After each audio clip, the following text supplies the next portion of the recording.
Olá, amigos, tudo bem?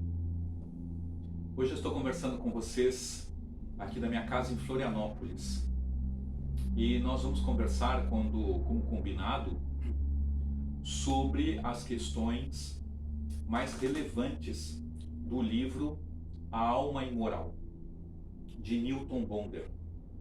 Eu separei uma série de passagens e acredito que vocês também tenham separado uma série de passagens.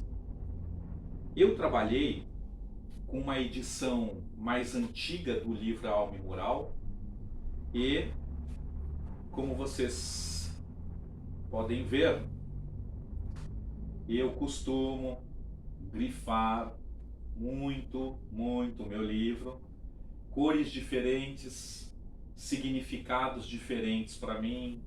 Eu estudo o livro, eu escrevo no livro, né? Vocês devem ter, esta é outra edição, que é a edição mais nova da Alma Imoral, é o mais conhecido ultimamente. O Newton Bonder, depois da Alma Imoral, ele escreveu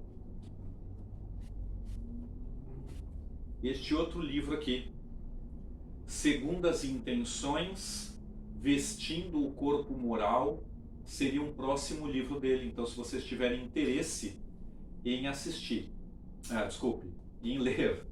Como vocês podem ver, os meus livros, eles são estudados, então ele fica bem, né? Tem um outro livro do Newton, que eu já tinha separado aqui, que é também O Sagrado. Também é um livro interessante para vocês poderem ler, ok?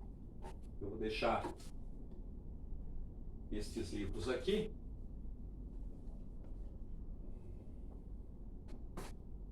E vamos lá. Para ficar mais fácil, eu passei tudo aquilo que eu anotei, que eu achei relevante, eu passei aqui para o meu computador, não é, para não ficar buscando página por página. É claro que cada um, de acordo com a sua leitura, vai separando algumas passagens que achou mais interessante. Este livro, A Alma Imoral, é um livro muito profundo, é um livro muito interessante e cada leitura que nós fazemos, algo nos chama mais atenção. É a terceira vez que eu leio este livro e desta vez, nesta terceira vez, eu estava lendo preparando, não é? Para os nossos diálogos, para as nossas reflexões. Então foi uma leitura muito diferente e uma leitura muito interessante para mim, porque nos aproximou muito da visão somatoanalítica, que é o que nós vamos conversar na próxima semana no nosso encontro. Bem, vamos lá. Talvez eu não cheguei a dar uma olhada, as páginas da edição antiga e desta edição mais moderna, talvez elas não estejam exatamente iguais. Na página 9, então logo no início do livro, não é? O Newton, o autor, que eu vou chamá-lo de autor a partir de agora, o autor diz: o título deste livro é uma reação ao título Conceito, criado por Robert Wright em seu livro Animal Moral. Então é interessante a leitura do livro que eu mostrei a vocês, Vestindo, né, o Corpo Moral. É um livro interessante. E aí o autor mantém assim: não existe, na verdade, outro nu além daquele que se percebe nu. E grande é o paradoxo humano, no qual não há humano que seja digno sem uma boa noção de si como nu. E não há nada mais assustador à dignidade humana do que se perceber nu. Não há nudez na natureza. O ser humano se fez o mais vestido e o mais nu dos animais. Na próxima semana nós vamos aprofundar cada uma destas passagens, que são sempre todas elas muito interessantes. O objetivo agora é apenas mostrar partes importantes do livro, repito, que eu anotei, ok? O autor continua. Para Darwin, esse Éden ainda continua presente, infernizado pela consciência que tenta desesperadamente dar conta da nudez descoberta. Para a psicologia evolucionista, o corpo é um motivo fundamental de nossas ações e de nosso comportamento que ocultamos nas vestimentas de nossos símbolos e cultura. Um corpo com moral cria um mundo de roupas que veste o nu. Mas o nu continua visível, mas talvez do que quando não era coberto por qualquer roupagem. Só lembrando que estas passagens, não é? Eu vou pegando, vou pinçando dentro do livro. Então, às vezes, elas podem ficar um pouco desconexas. Então, de acordo com as passagens que vocês também separaram do livro de vocês, ok?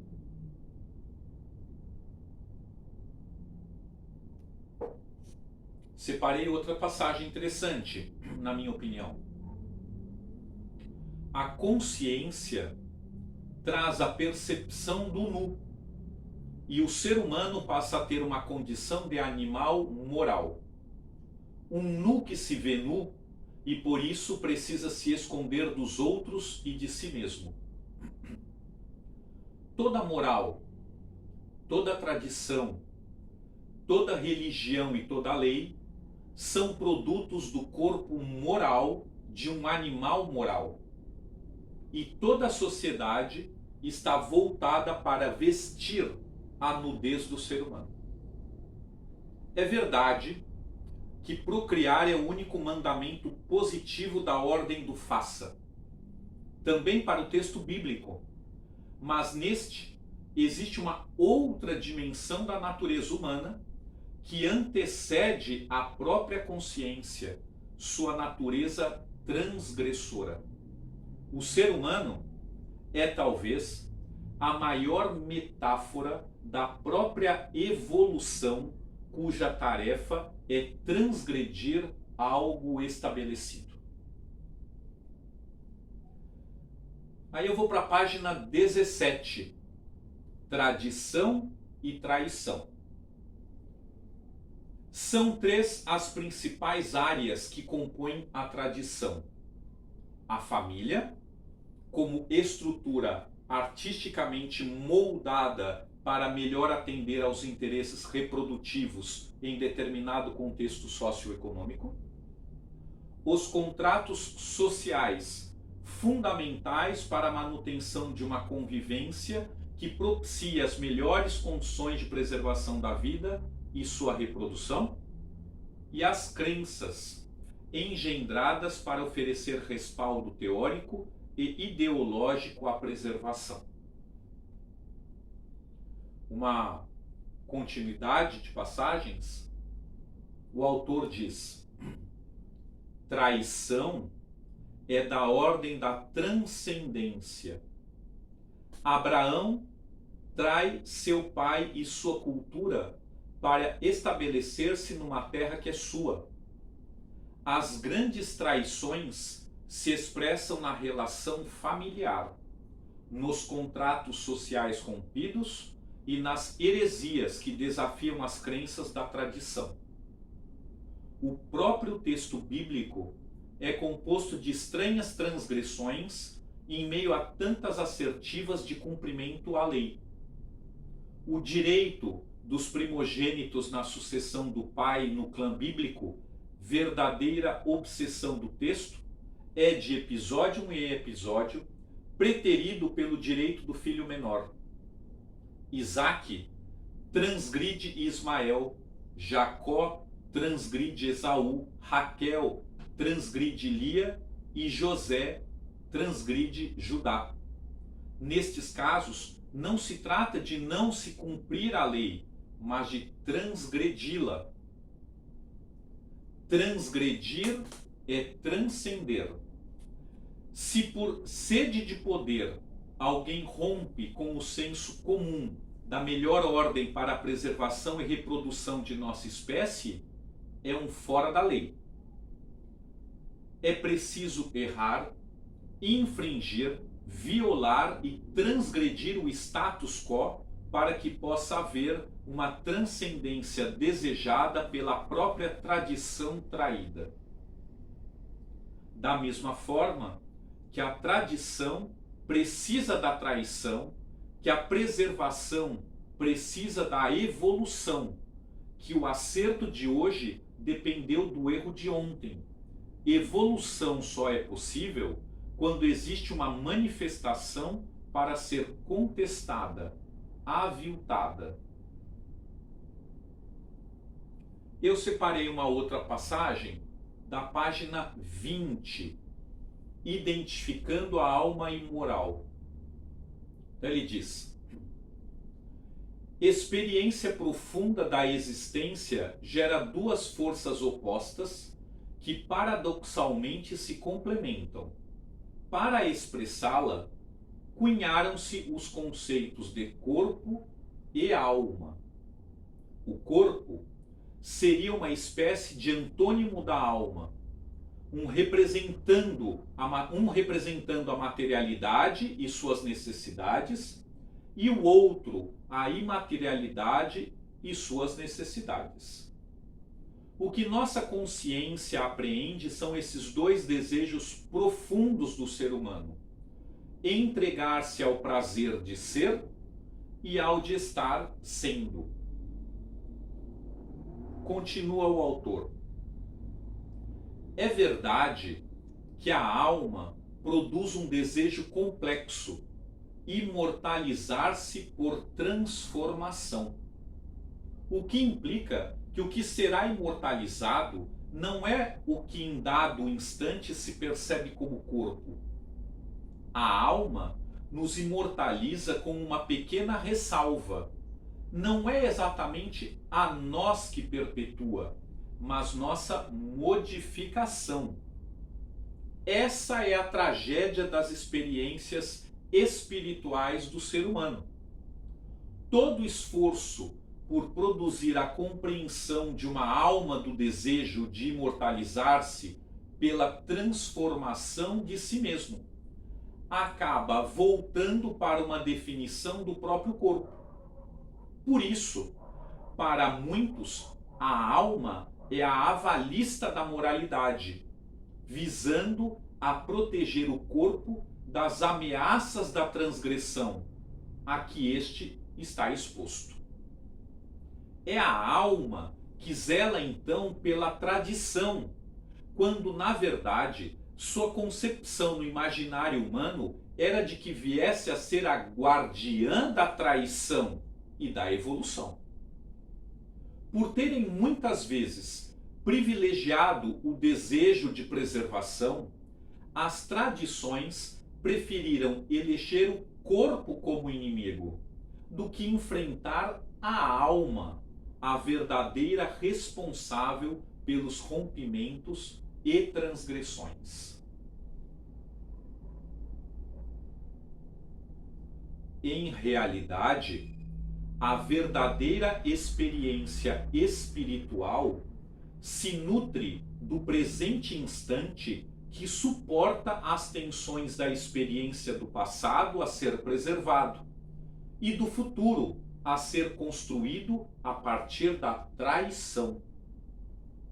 A importância do presente está na responsabilidade que temos de honrar o passado e o futuro, numa medida artisticamente concebida de honrar compromissos e rompimentos.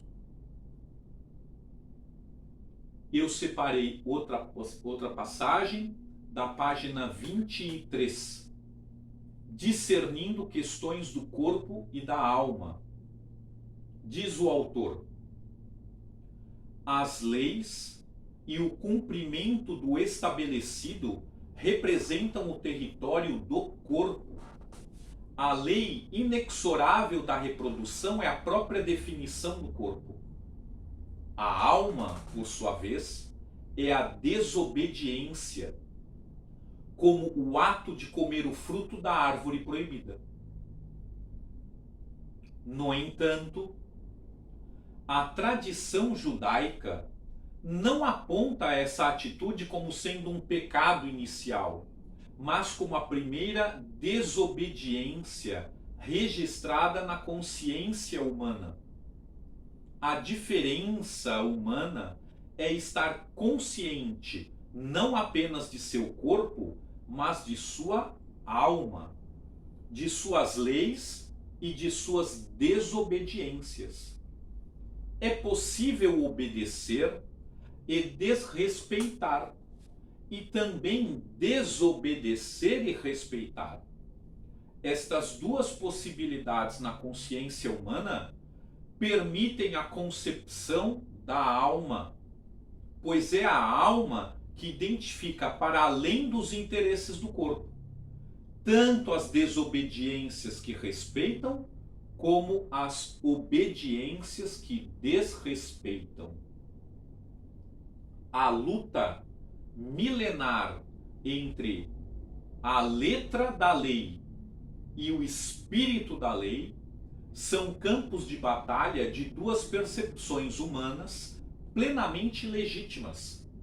A letra da lei responde pelo corpo e o espírito da lei pela alma.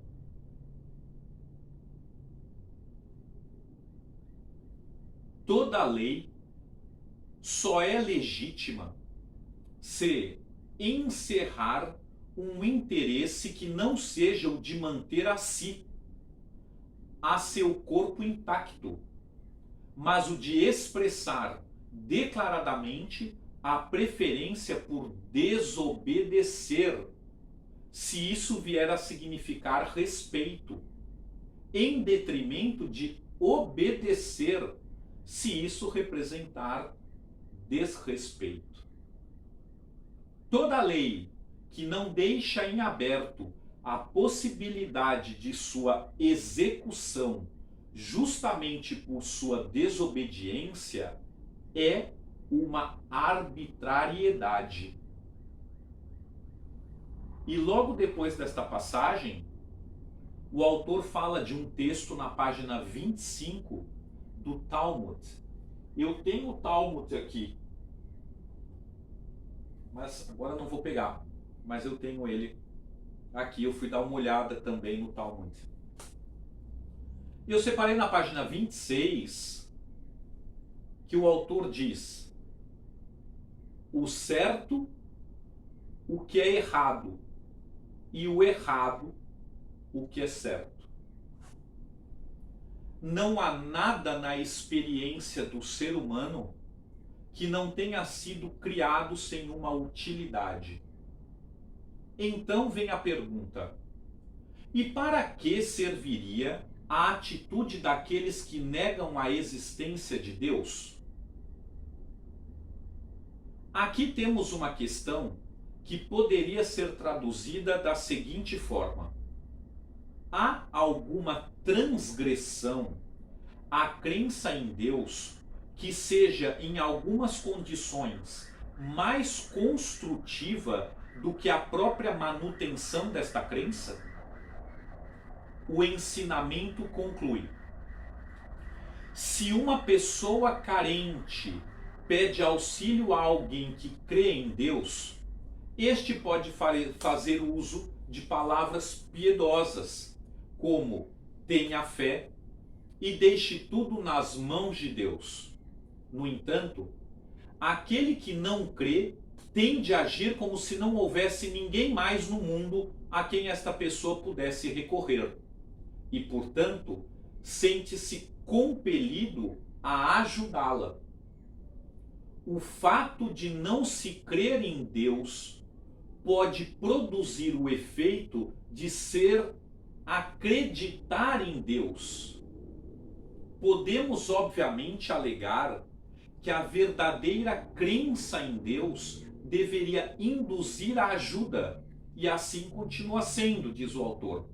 Porém, aquele que na desobediência do mandamento se sente responsabilizado pelo mundo, pode, em várias situações, estar mais bem equipado do que o que crê.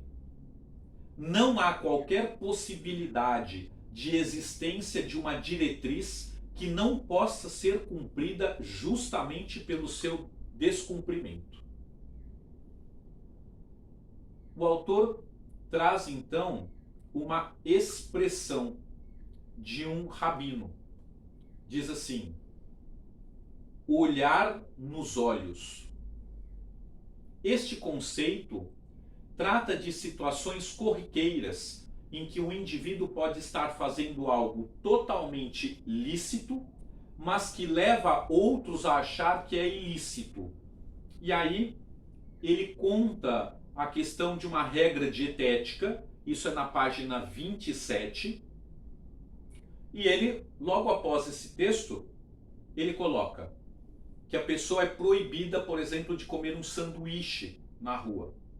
Então, o que os rabinos desejavam enfatizar é que, em espaços públicos, a interação com os demais tem influência na determinação do que é certo ou errado. Afinal, o certo e o errado são sempre situações relativas e não absolutas. Em resumo, estamos reformulando os conceitos de corpo e alma. Segundo essa nova definição, o pecado original não foi uma tentação do corpo, como a leitura cristã nos quer fazer acreditar. Adão e Eva foram tentados pela alma para cumprir com seu desígnio de desobedientes. O corpo não tinha outro desejo além do mandamento de procriar no território do Éden. Expulso por sua outra natureza, a que trai, o corpo foi importado para outro território pela alma. Para sobreviver nesse outro lugar que não era seu habitat natural, o corpo desenvolveu uma proteção conhecida como moral. Essa proteção lhe criou roupas para cobrir sua nudez. Fez do parir e da morte uma consciência e inventou a moral. Toda vez que o corpo insiste em recriar o Éden, onde apenas seu desejo compõe a realidade, ataca a alma por sua imoralidade. No Éden, onde havia um mandamento único a ser obedecido, a imortalidade estava na reprodução. Neste novo território, onde o corpo se descobre mortal, a alma faz imprescindível a ele. É sua única porção imortal. Na página 30, a condição de traído, e eu separei a seguinte passagem: levando em conta que o ser humano é a tensão entre a preservação e a transgressão, entre o corpo e a alma, duas formas profundas de desvios podem ocorrer: o apego e a traição. O apego fere a alma da mesma forma que a traição fere o corpo. Ambas as exacerbações ou desequilíbrios geram violências. A violência à alma é contra a própria vida e responde pela depressão. Ao corpo, por sua vez, se expressa contra o mundo externo, no ódio e na vingança. O apego ameaça e violenta a integridade de um ser humano da mesma maneira que uma traição. Somos capazes de medir a última, mas poucas vezes nos damos conta da violência que impomos à nossa alma. Observemos, diz o autor, um casal que vive uma relação de casamento. O desequilíbrio maior surge quando um dos dois dá um passo à frente em direção à sua vida. Esse passo, que é muito transgressivo em relação à sua situação acomodada, deveria gerar um passo também do cônjuge. Se isso acontecesse, ambos estariam equilibrados e sua dinâmica seria natural. No entanto, adverte o autor, o que mais acontece como reação a um passo à frente é que o outro dá um passo para trás. O desequilíbrio então se estabelece e uma situação não dinâmica atravanca o processo vital. A maioria dos casamentos termina pela recorrência desse ato reflexo, quando um cônjuge responde transformações em sua pessoa, implicando transformações na relação. O outro muitas vezes cobra justamente os compromissos assumidos, dando um passo para trás. A reação de dar um passo para trás, expondo carências, coletando justificativas ou evocando direitos, é um apego que em si é a maior das traições ao sonho assumido impacto. Para a alma, é o apego que representa a traição. É interessante que na experiência da alma não são raros os depoimentos que falam do abandono de tradições religiosas ou de áreas de trabalho ou de paixões como atitudes que, motivadas por absoluto amor e respeito, optam por trair para não trair. Em tempos bíblicos, existia uma prática pela qual determinados indivíduos eram declarados impuros e por isso precisavam sair do acampamento. Para a mente moderna, impuro é sinônimo de ímpio, sujo. Na verdade, o impuro era o indivíduo que não conseguia mais participar do jogo da vida, o que em verdade representava o apegado e o traído. Sair do acampamento, continua o autor, era uma técnica terapêutica de conscientização da fragilidade de um indivíduo que não conseguia se nutrir das forças motrizes da vida, que são a preservação e sua transgressão.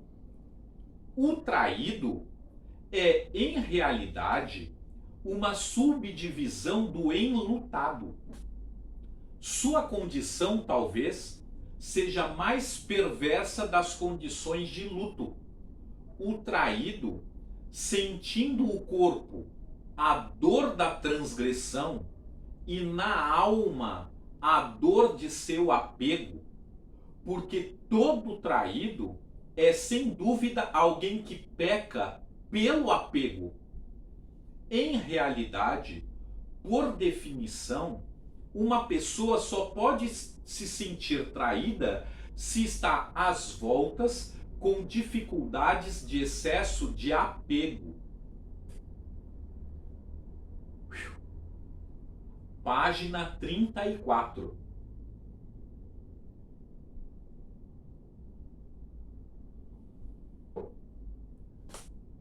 Continua o autor.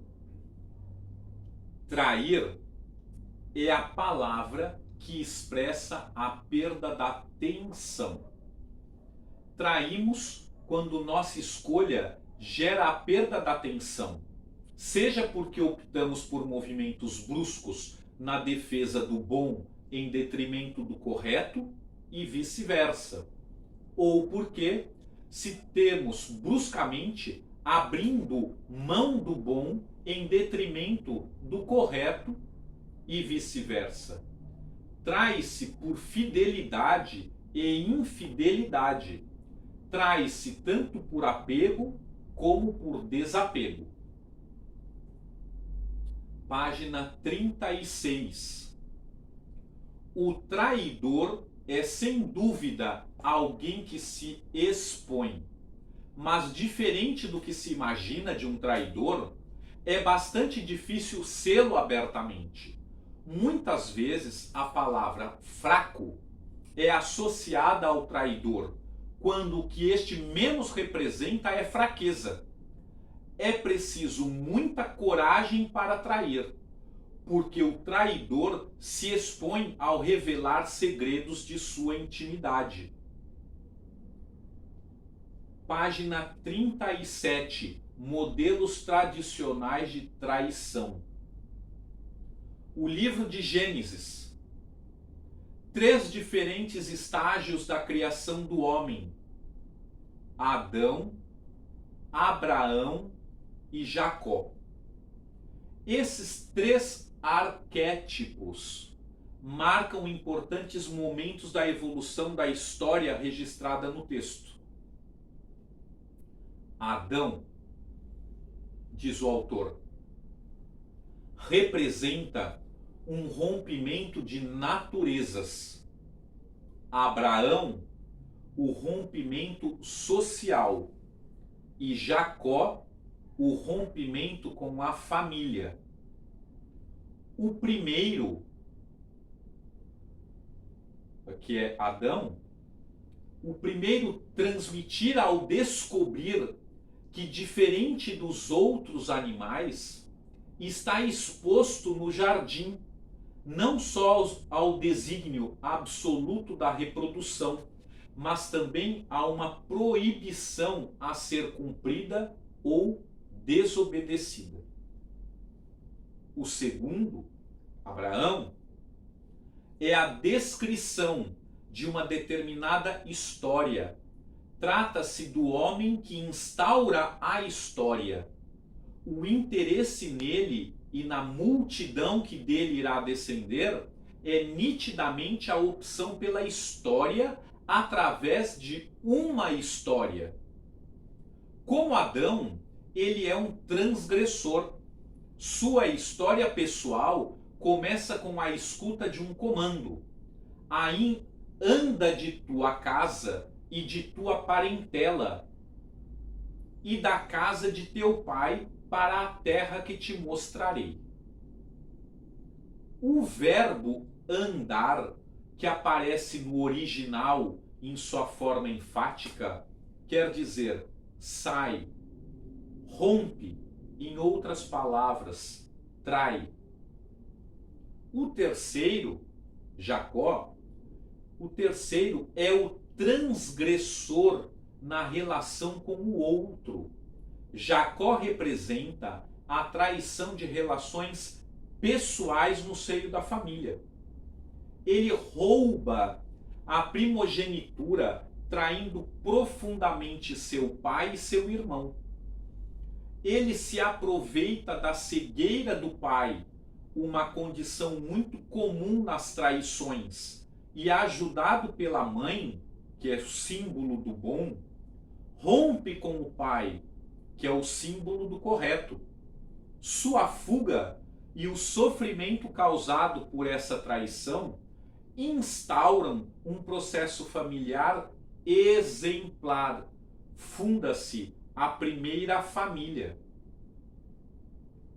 Um psicanalista, diz o autor, chamado Michael Lerner, segundo este autor, Abraão está envolto na questão de podermos ou não romper com a violência do passado.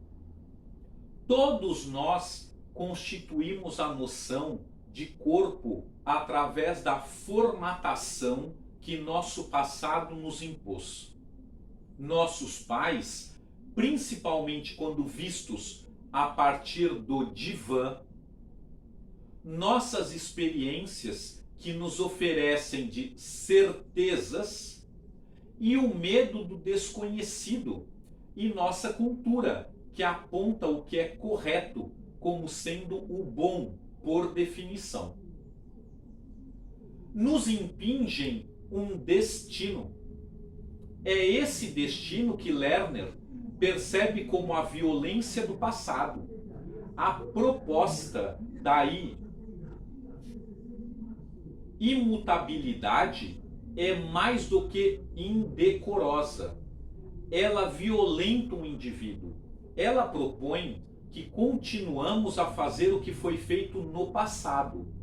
Se tivermos a infelicidade de sofrer maus tratos de nossos pais, estamos muito mais propensos a repeti-los em nossos filhos. Quantas vezes ouvimos ou sofremos ao ouvir nossos pais dizerem: eu tive de viver tal e tal condição, por que você não pode passar por isso? Isto é expresso como um conceito educacional, em que com certeza o passado é determinador do que é certo e bom.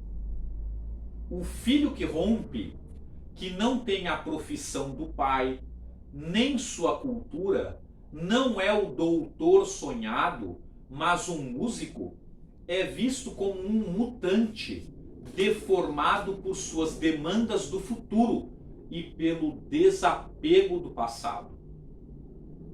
Abraão não foi o médico sonhado por seus pais.